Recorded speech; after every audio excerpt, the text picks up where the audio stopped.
Here we go mga ka-sports natin dyan. Kumusta po? Good morning sa lahat. Ito po, no? Panoorin natin itong post-fight analysis ni Boxer Short. Attorney Tolentino mga idol dito kay Inoue versus Cardenas na kung saan TKO ang inabot ni Cardenas dito sa round 8. So panoorin natin mga idol at magbigay tayo ng reaction kung ano ang kanyang komento dito. Ayan na. Nagkasuntukan na naman to. Let's go!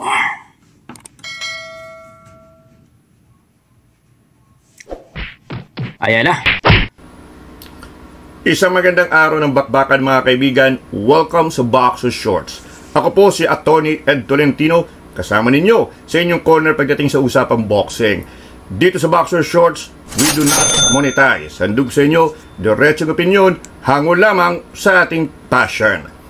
At para sa edisyon ng Boxer Shorts ngayon, narito ang ating paspasang post-fight analysis sa naging eksplosibong laban sa pagitan ng undisputed junior featherweight champion Naoya the Monster Inoue at challenger Ramon Dinamita Cardenas ng San Antonio, Texas. Ang ganda ng laban mga kaibigan, eksplosibo, abay nasa buga ng Dinamita itong si Naoya Inoue in round number 2 at bumagsak, humalik sa lona. But we will be discussing how the monster got up at paano niya bin-breakdown itong si Ramon Cardenas on his way to an 8th round TKO win. Pag-uusapan din natin, ano ang susunod para sa The Monster Inoue? Si Godzilla? Si King Kong? Alamin po natin dito lamang sa Boxer Shorts. Matawa-tagat sa Tolentino. May King Kong din, no? Ayan na. At nagbabalik ang Boxer Shorts mga kaibigan. Narito ang ating express post-fight analysis sa naging 8th round technical knockout win ni Naoya Inoue kontra kay Ramon Dinamita Cardenas para mapanatili ang undisputed junior featherweight o super bantamweight championship. Ang record ni Inoue 30 wins, walang talo, and he is still the undisputed junior featherweight king. So una-una, congratulations kay Naoya Inoue. Spectacular performance, a performance worthy of a pound-for-pound star. Pangalawa, maraming salamat Naoya Inoue sapagkat naisalba mo ang napaka-boring na weekend sa pro boxing. Ang taas ng expectations natin mga kaibigan. Inaasahan natin na magkakaroon tayo ng electrifying weekend sapagkat nagbalikan yung mga big names sa pro boxing. Nandiyan ang mga welterweights na si Devin Haney, Ryan Garcia, ang unified super middleweight champion Saul Canelo Alvarez. Nagsibalikan pero lahat ng kanilang performances saksakan ng boring. Kilalang pangalan, ang taas ng bayad pero walang kwenta, uninspired yung kanilang mga performances. Si Ryan Garcia nga natalo pa kay Rolly Romero. Itong si Alvarez produced one of his worst fights. Napakababa ng numero ng kanyang mga suntok na binitawan. Napaka-low yung kanyang offensive output. Nagkataon nga lamang, mas malala pa yung kanyang katunggali na si William Skull. Kaya naman, nanalo pa rin si Alvarez to become undisputed super middleweight champion. All these fights, boring. Naisalba ni Naoya Inoue with a spectacular 8th round TKO win over Ramon Cardenas of San Antonio, Texas. Yan ang pang superstar na performance. You give what the fans are asking for.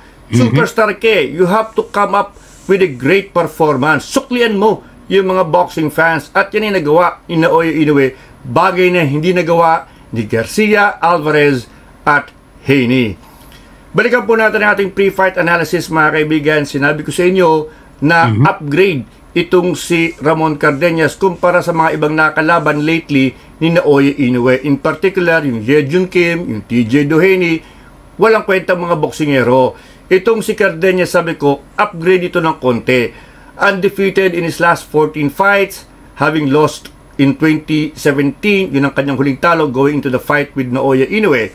At sinabi ko rin sa inyo, pakatutukan ninyo yung left hook ng Ramon Cardenas. Malakas yung left hook ng Ramon Cardenas. At ang weakness ni Naoya Inoue, alam natin lahat yan, is a counter left hook. Yung po ang kanyang weakness. Natatamaan siya ng mga counter left hook. Ito po'y in-expose na ni Nonito Donaire Jr., ni Luis Nery. Si Luis Nery became the first boxer to actually knock down itong si Naoya Inoue. And again, si Ramon Cardenas inexploit yung weakness na ito ni Naoya Inoue sa left hook. Anong weakness ba ito, mga kaibigan? Alam niyo si Naoya Inoue, pag ikay tinamaan na ni Naoya Inoue, ang tendency kasi ni Inoue, papasok yan. Masyadong kumpiyansa sa kanyang knockout power. Dire-diretso, aararuhin ka ng suntok ni Naoya Inoue. But while slugging it out, mga kaibigan, while slugging it out up close sa kanyang kalaban, si Inoue exposed yung kanyang ulo kasi wala siyang head movement eh. So habang bumibira siya, nandun yung ulo niya, stationary, no movement, open na open ito. And second, while mixing it up close, si Naoya Inoue, ibinababa ang kanyang kanang braso para sa kanyang right straight. Open na open siya for a counter left hook. So kailangan lang timingan mo. Nagawa ito ni Donaire, nagawa ni Nery, at ngayon, nagawa ni Cardenas. In round number 2, mga kaibigan, ang style ni Cardenas, gumamit siya ng high guard na defense. Halos ito rin ang ginamit ni Marlon Tapales when he fought Naoya Inoue. So high guard, very risky. Very risky ang stand niyan because you're fighting a puncher in Naoya Inoue at nakatayo ka lamang. With the high guard, you're just standing in front, bracing yourself for the punches ng iyong katunggaling slugger at big puncher na si Inoue. But through the high guard, you stay close to Inoue because sabi ko nga, kapag lumapit si Inoue at inulang ka na suntok, ibababa ang kanang braso, nandun, open for the counter left hook. With the high guard, you are able to stay close to Inoue and see that opening. Makikita mo yung opening. Whereas kung malayo ka, wala. Mahirap. Dito, you are able to plant your feet, gain leverage for the counter left hook.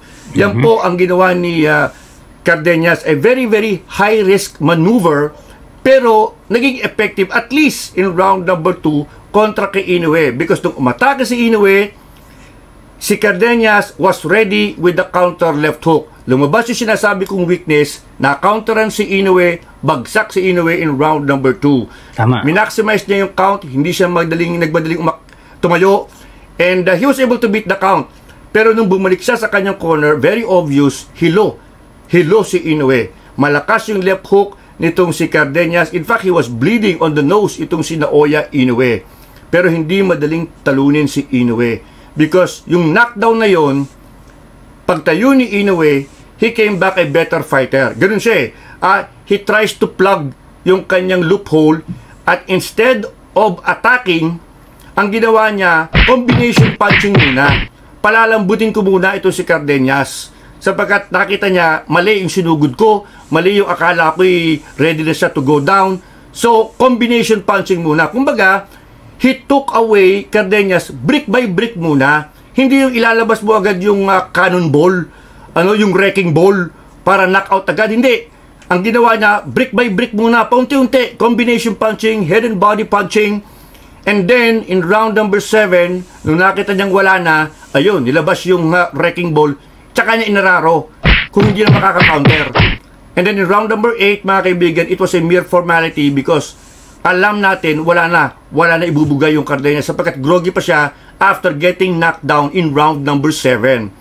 So, round number 8, binubugbog siya sa corner ni Naoya Inoue, inawat na po ng referee.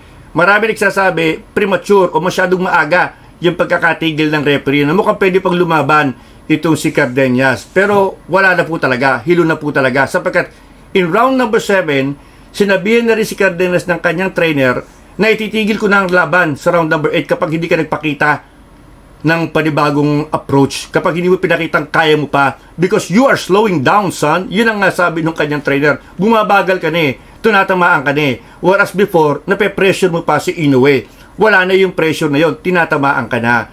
So, iyan po ang naging tingin ng marami, bagamat tingin nila, maagang tinigil ang laban, tama lamang sa pananaw ng inyong lingkod. Because, alam na ng mga cornermen that could be the last round para kay Cardenas, yung round number 8. And it turned out to be, indeed, the last round for the valiant, the courageous Ramon Dinamita Cardenas. But a great performance from the challenger, dating Uber driver, dating delivery boy lamang.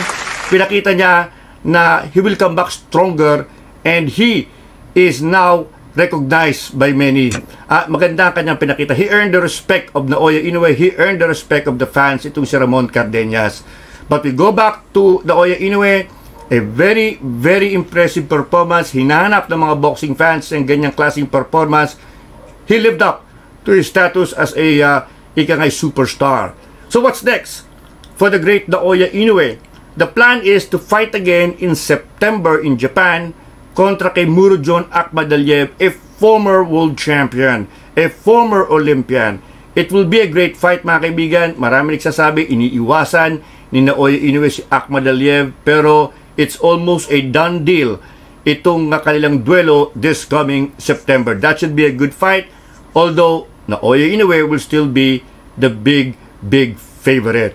And then of course, there is a chance to fight again in December for Riyadh season. Lalaban na po itong si Naoya Inoue para sa Riyadh season. Kasi pumirma na siya ng kontrata nung una, para endorser pa lang ng Riyadh season itong si Naoya Inoue. Pero sinabi ko sa inyo, eventually he will fight for Riyadh season, and it's happening in December. And then if he wins again in December, early next year, baka kay Junto Nakatani na, the All Japan fight na hinihintay ng mga boxing fans, particularly those in Japan, because that will be the biggest fight involving all Japanese boxers. Now, yung December, hindi pa natin alam if it will be for a featherweight crown, kasi meron ng movement, may plano na si Naoya Inoue na umakyat sa featherweight division, 126 pounds, kung saan he will go after another world championship. Maaaring mangyari yan this December, pero pinaplansya pa po. Ang sigurado pa lamang yung September against Murodjon Akhmadaliev.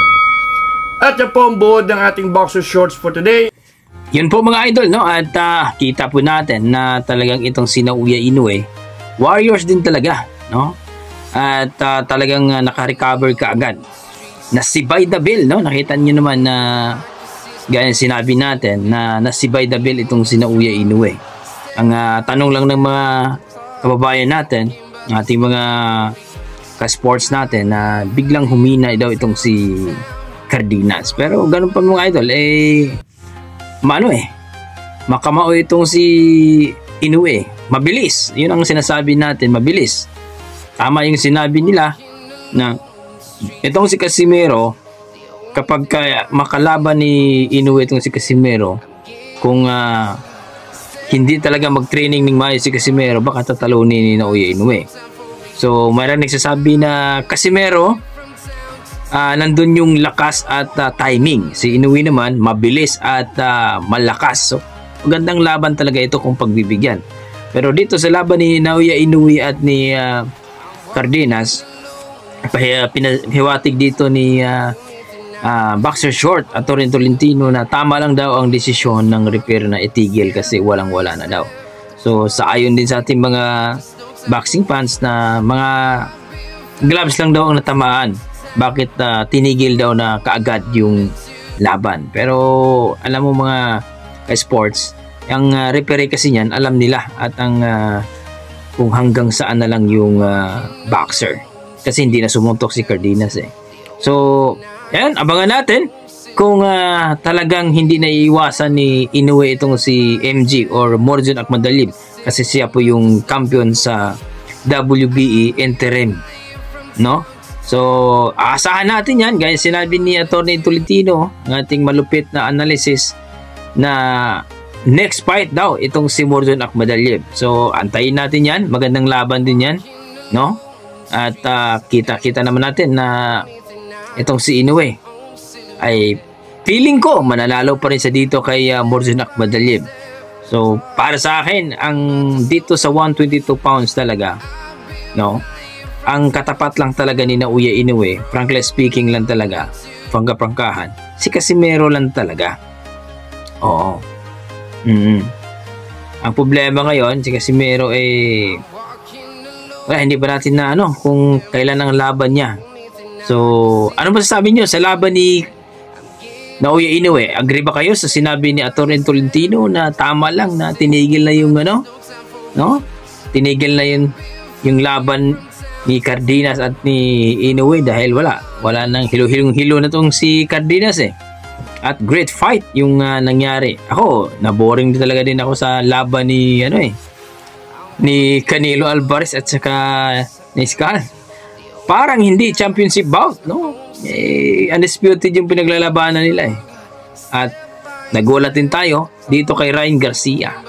Tinalo ni Romero. So kayo mga idol, please comment down below mga idol at sana huwag niyo kalimutan mag-like at subscribe dito kay Boxer Short Atty. Tolentino.